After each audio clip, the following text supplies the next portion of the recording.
It was a freezing December morning, the kind of cold that cuts through your bones and makes you question why you even left your bed.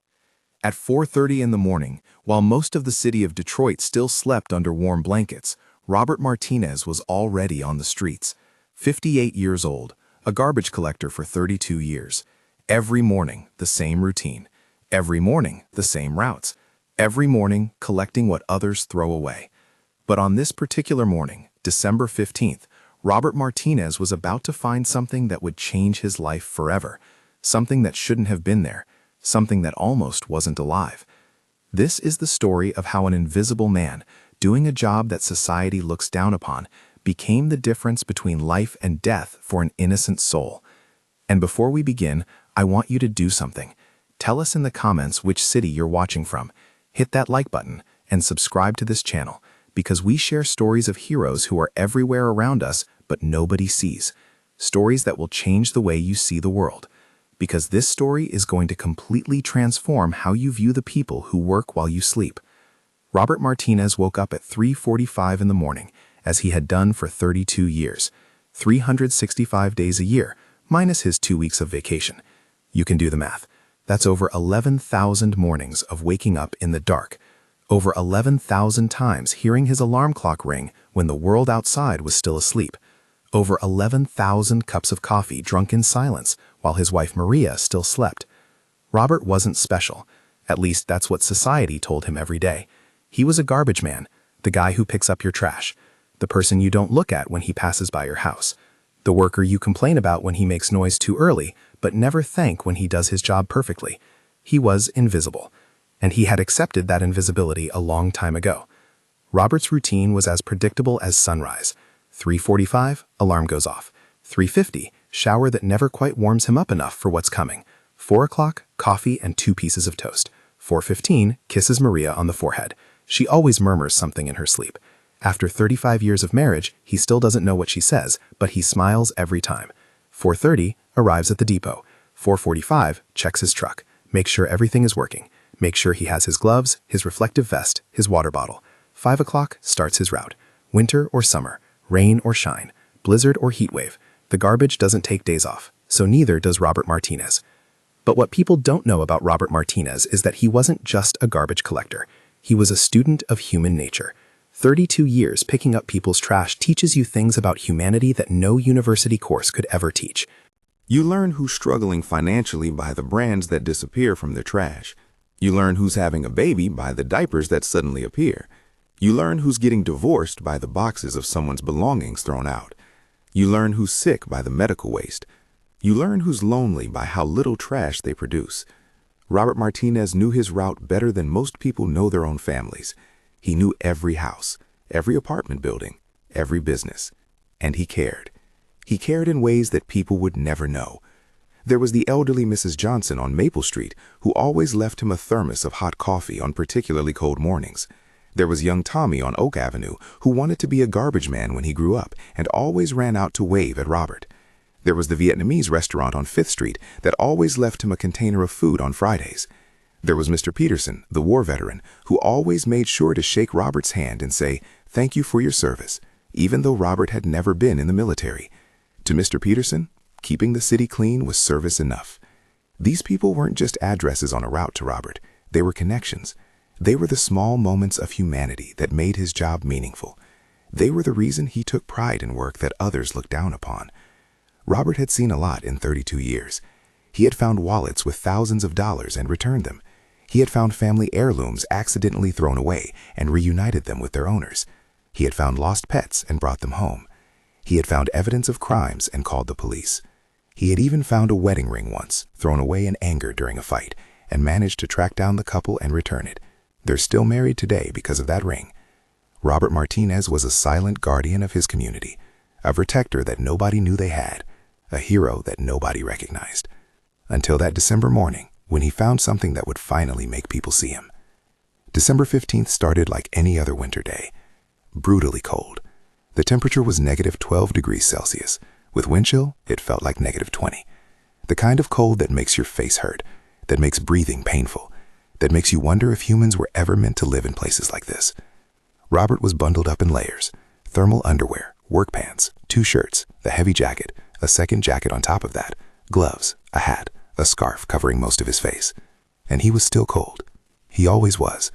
You never really get used to working outside in a Detroit winter. You just learn to tolerate it. His route that morning was Sector 7, the east side of the city, a mix of residential areas, small businesses, and a few industrial buildings. It was his Tuesday route, had been for the past 8 years. He knew every stop. Knew which houses put out recycling, which ones never seemed to have any trash at all, which ones always overfilled their bins.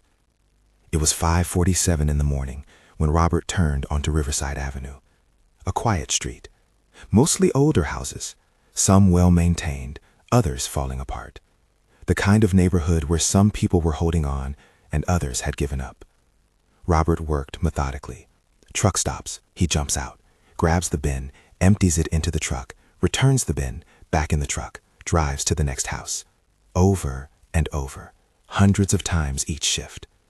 His body knew the movements so well he barely had to think about them anymore. It was meditation in motion. His mind would wander while his body worked.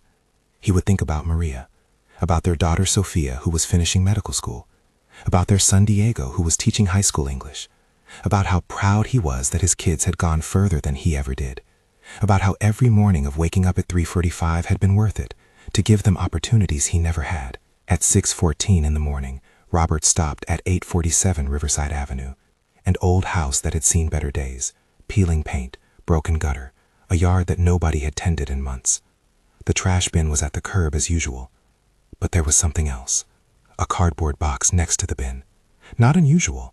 People often left extra items next to their bins, old electronics, broken furniture, things too big for the bin itself. Robert walked over, preparing to lift the box. It wasn't heavy. Actually, it was surprisingly light. And then he heard it. A sound so faint he almost missed it over the rumble of his truck. A whimper. A tiny, weak sound that didn't belong in a cardboard box on a freezing December morning. Robert froze, his heart suddenly pounding, his breath catching in his throat. No, he thought. No, it can't be. But he had to look, had to know.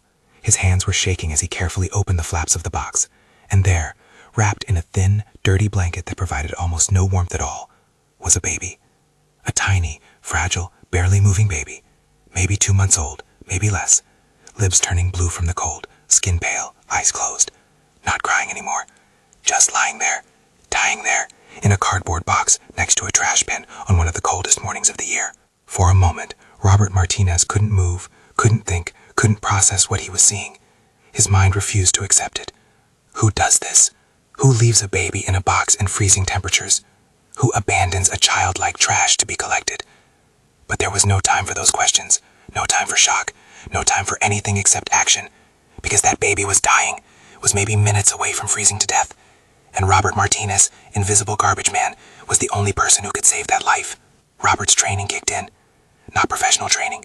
He had never been trained for this. But the instinct that comes from being a father. From having held his own babies, from knowing in his bones what needed to be done, he carefully, gently lifted the baby from the box.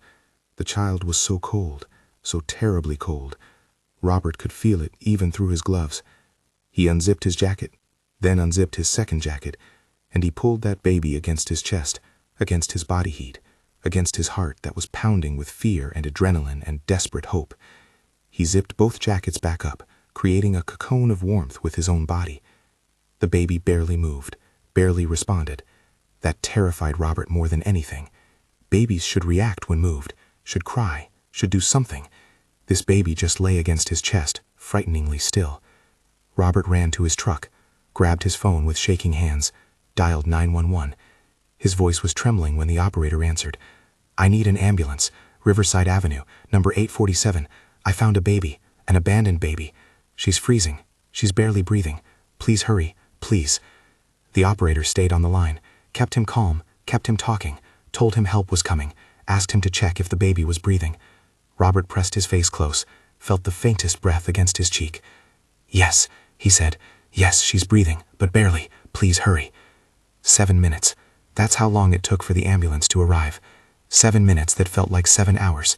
7 minutes where Robert Martinez stood on that frozen street, holding a dying baby against his chest, talking to her, telling her to hold on, telling her she was going to be okay, telling her that he found her and she was safe now, telling her about his own kids, about Sophia and Diego, about how they were fighters too, about how she needed to fight, needed to hold on just a little longer.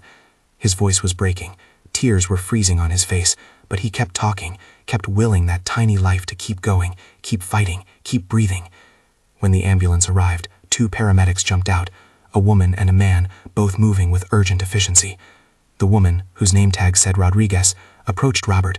"Sir, I need you to carefully open your jacket." Robert did.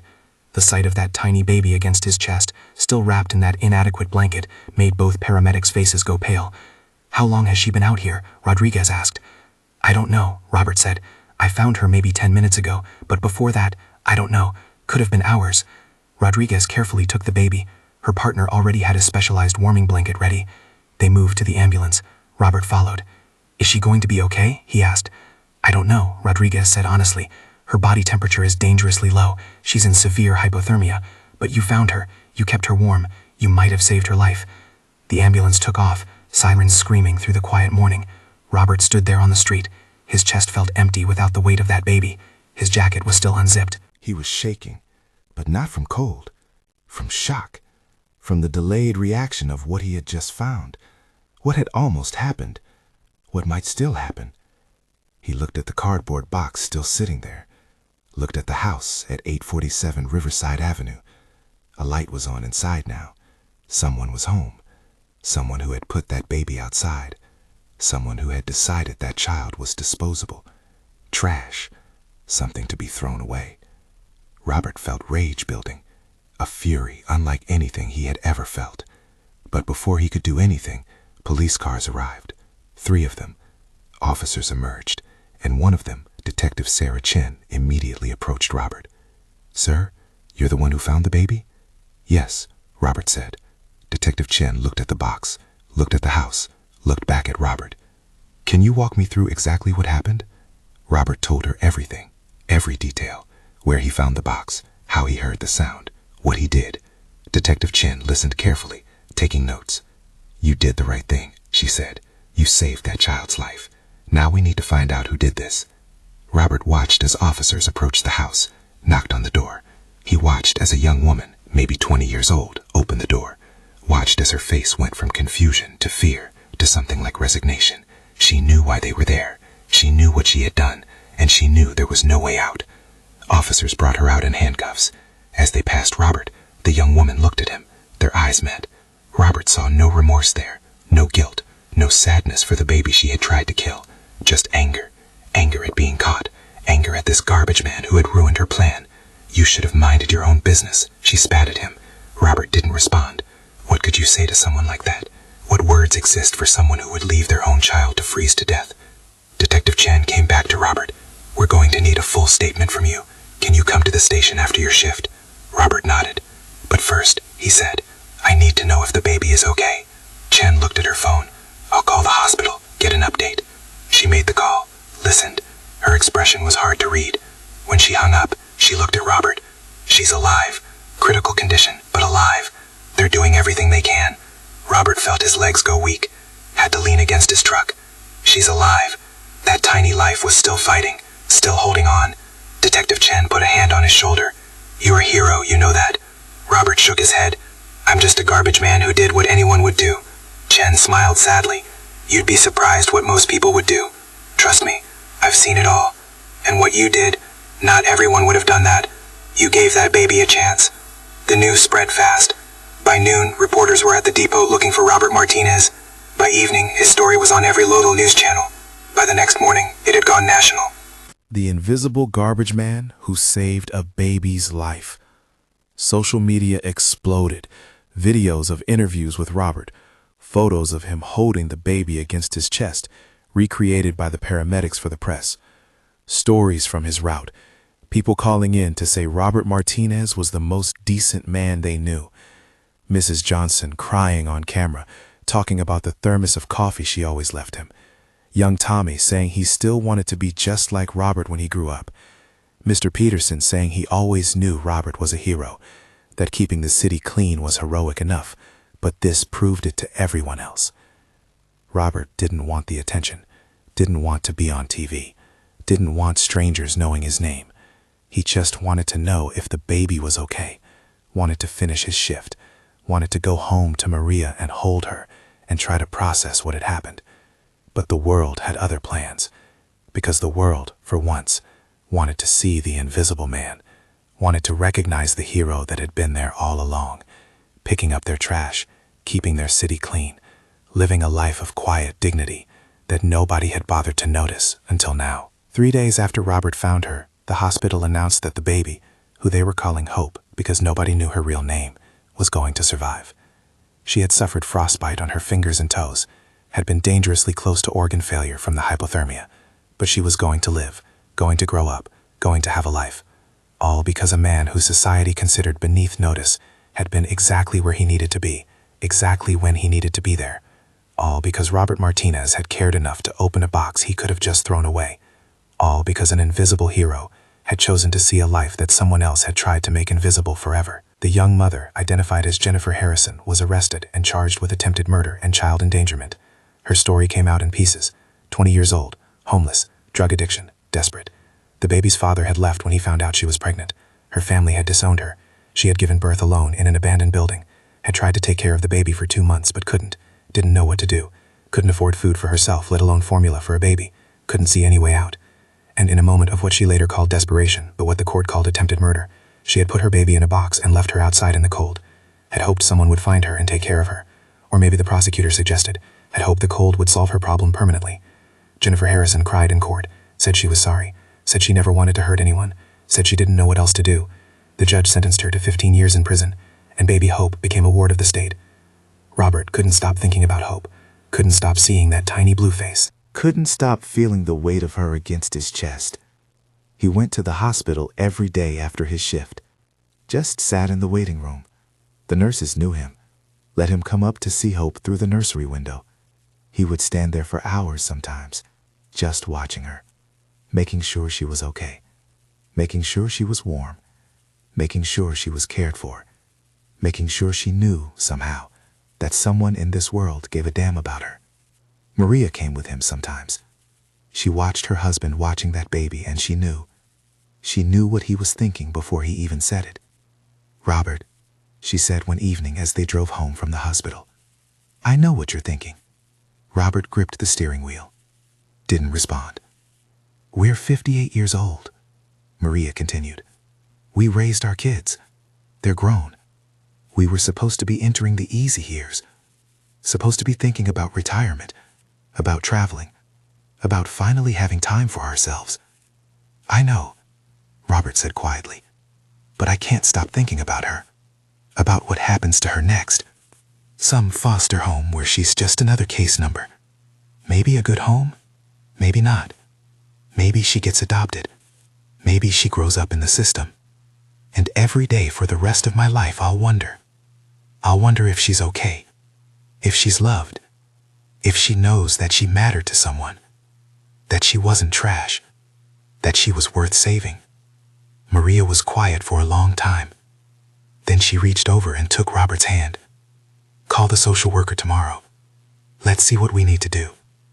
Robert looked at his wife with tears in his eyes. "You mean it?" Maria smiled. "We've been invisible our whole lives, Robert. Doing the right thing without recognition, without glory. This baby needs someone who knows what it means to be invisible, who knows what it means to be overlooked, who knows how to love someone the world might not see. That's us. That's who we are. So yes, let's bring our daughter home." The process wasn't easy. Robert and Maria Martinez were not the ideal adoptive parents on paper. Too old, some social workers said. Not enough money, others pointed out. Their house was small, their savings modest. Robert was a garbage collector. Maria worked part-time at a grocery store. They weren't wealthy, weren't connected, weren't special. But they had something that mattered more than any of that. They had love. They had room in their hearts. They had proven, in the most literal way possible, that they would protect this child with their own lives. And they had the support of an entire city that had finally seen them, Letters poured in from Robert's route, from Mrs. Johnson and young Tommy and Mr. Peterson and hundreds of others.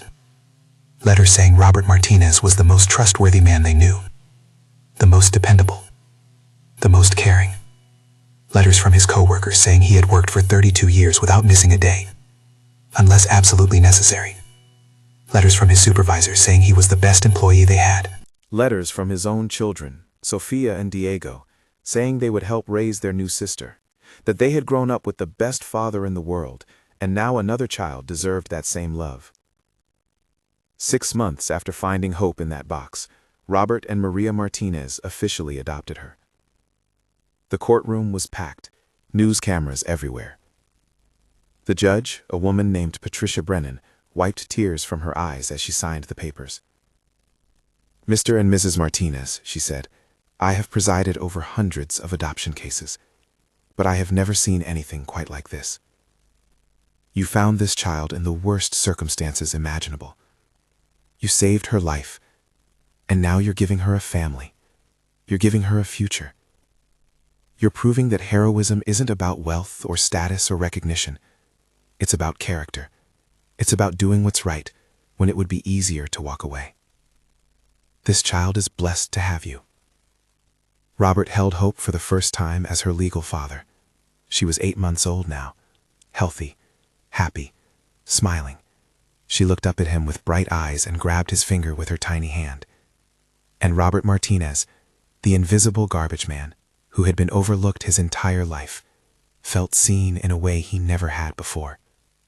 Not because of the cameras, not because of the attention, but because this little girl saw him as her father, her protector, her hero. And that was the only recognition he had ever really wanted. The story doesn't end there, because life isn't a movie that wraps up neatly. Robert continued working as a garbage collector, got up at 3:45 every morning, drove the same routes, did the same job. But now, when he came home, there was a little girl waiting for him, waiting to be picked up, waiting to tell him about her day, waiting to remind him that invisible people are often the most important people of all. Sofia finished medical school and specialized in pediatrics, inspired by her little sister's survival. Diego wrote a book about his father's story, about the dignity of work that society looks down on, about the heroes we never see. And Maria got to be a mother again, got to experience the joy of raising a daughter who would never know what it meant to be abandoned, who would grow up knowing she was chosen, wanted, loved beyond measure. Hope Martinez grew up knowing her story. Robert and Maria never hid it from her. They told her the truth in age-appropriate ways as she got older, told her about the cold December morning, about the box, about how her birth mother couldn't take care of her, about how Robert found her and saved her. And Hope grew up not with trauma, but with gratitude, grew up understanding that life is precious, that every person has value, that the work someone does doesn't define their worth, that her father, the garbage man, was the greatest man she would ever know. 10 years after that December morning, there was a ceremony. The city of Detroit dedicated a new community center in Robert Martinez's name. It was a center that provided services for young mothers in crisis, housing, childcare, job training, addiction counseling, everything Jennifer Harrison needed but never had, everything that might have prevented what happened to Hope. Robert gave a speech that day. Hope, now 10 years old, stood beside him. He looked out at the crowd and saw his community, saw Mrs. Johnson, now 92, still bringing him coffee sometimes, saw Tommy, now a teenager, who still wanted to be a garbage man, saw Mr. Peterson in his wheelchair, too old to stand but saluting nonetheless, saw his co-workers, his family, the people whose trash he had collected for 32 years, the people who finally, truly saw him. "I'm not special," Robert said. "I'm just a man who goes to work every day, who does his job, who tries to do right by his community. What happened that morning wasn't heroic. It was human. It was seeing a life in danger and doing the only thing that made sense, helping. And I want to tell you something important. Every single person has that power. The power to help, the power to save, the power to make a difference. It doesn't matter what your job is. Doesn't matter how much money you make. Doesn't matter if anyone notices you. What matters is that you care, that you pay attention, that you see the people and situations around you. Because there are babies in boxes everywhere. Maybe not literally, but figuratively. There are people struggling, people invisible, people in crisis. And the heroes aren't the ones on TV. The heroes are the ones who notice, who care, who act. The heroes are garbage men and bus drivers and cashiers and janitors and teachers and nurses and all the people society doesn't see. So I ask you, see them. See the invisible heroes all around you, and be one yourself, because you never know when you'll be exactly where you need to be to save a life. Hope hugged her father as the crowd applauded, and in that moment, Robert Martinez realized something profound. He had spent 32 years being invisible, 32 years being overlooked, and he had thought that meant he didn't matter. But he was wrong. He had always mattered. Every piece of trash he collected mattered because it kept the city clean. Every smile he gave Mrs. Johnson mattered because it brightened her day. Every wave to Tommy mattered because it inspired a child. Every handshake with Mr. Peterson mattered because it honored a man who needed honoring. He had been a hero all along. It just took finding hope for the world to see what Maria had always known, that the measure of a man isn't in his job title or his salary or his recognition. It's in his character, his kindness, his willingness to do what's right, even when no one is watching. And by that measure, Robert Martinez had been a hero for 32 years. He just happened to save a life in the most visible way possible on one cold December morning. Today, if you're in Detroit and you see garbage collectors working, you might think differently about them. You might see Robert Martinez in every one of them, might see the potential hero in every invisible worker, might understand that the people we overlook are often the people holding society together. Robert still works his route, still gets up at 3:45, still drives Sector 7 every Tuesday, still finds time to wave at Tommy, who's now in college studying environmental science and urban sanitation, still accepts coffee from Mrs. Johnson's daughter because Mrs. Johnson passed peacefully last year, but the tradition continues, still shakes hands with Mr. Peterson's son, who brings his father to the street sometimes just to see Robert drive by. And every evening, Robert comes home to Hope, to his daughter who wouldn't exist without him, who wouldn't be alive, wouldn't be loved, wouldn't be flourishing in school and sports and life if he hadn't been exactly where he needed to be on that December morning. Hope is applying to colleges now, wants to be a social worker, wants to help people like her birth mother, wants to prevent other babies from ending up in boxes, wants to carry on her father's legacy of seeing the invisible and helping the helpless. And Robert couldn't be more proud. Because he absolutely knows, that he didn't just save Hope's life that morning. She saved his too. Saved him from a life of thinking he didn't matter. Saved him from invisibility. Saved him by giving him the greatest gift anyone can receive: purpose, love, family. The woman who abandoned Hope, Jennifer Harrison, was released from prison after serving 12 years. She reached out to Robert and Maria, asked if she could see Hope, just once, just to know she was okay. Robert and Maria talked about it, talked to Hope, who was now 14 and old enough to decide for herself. Hope thought about it for a long time and finally said yes. The meeting was supervised, awkward, painful. Jennifer cried through most of it, apologized over and over, explained that she had been in the darkest place of her life, that she had gotten help in prison, had gotten clean, had gotten therapy, had spent every day of the past 12 years wishing she could take it back. Hope listened, didn't say much, but at the end, she said something that Robert would never forget. She said, "I forgive you, not because what you did was okay. It wasn't, but because holding on to anger would hurt me more than it would hurt you. I have a family now, a father who saved my life, and parents who love me. I'm happy, and I hope you can find peace too." Jennifer broke down completely, and Robert realized his daughter was wiser at 14 than most people are at 40. That somehow, despite everything, Hope had become the embodiment of her name, a symbol of hope for everyone. And now I come back to you, who was listening to this story. Leave in the comments which city you're watching from. Hit that like button and subscribe to this channel, because we share stories of heroes who are everywhere but nobody sees. Because after this story, you'll never look at a garbage collector the same way again. You'll never ignore the people who work while you sleep. You'll never assume that someone's job defines their worth. And who knows, maybe one day, if you're in a situation where someone needs help, you'll also have the courage to be a hero, the courage to do what's right, the courage to see the invisible, the courage to be like Robert Martinez. Because heroes aren't born. They're not made by training or special powers. Heroes are ordinary people who do extraordinary things, simply because they choose to care, simply because they choose to act, simply because they choose to see value where others see trash. That's what Robert Martinez did, and that's what any of us can do if we just open our eyes and our hearts to the invisible heroes and invisible needs all around us.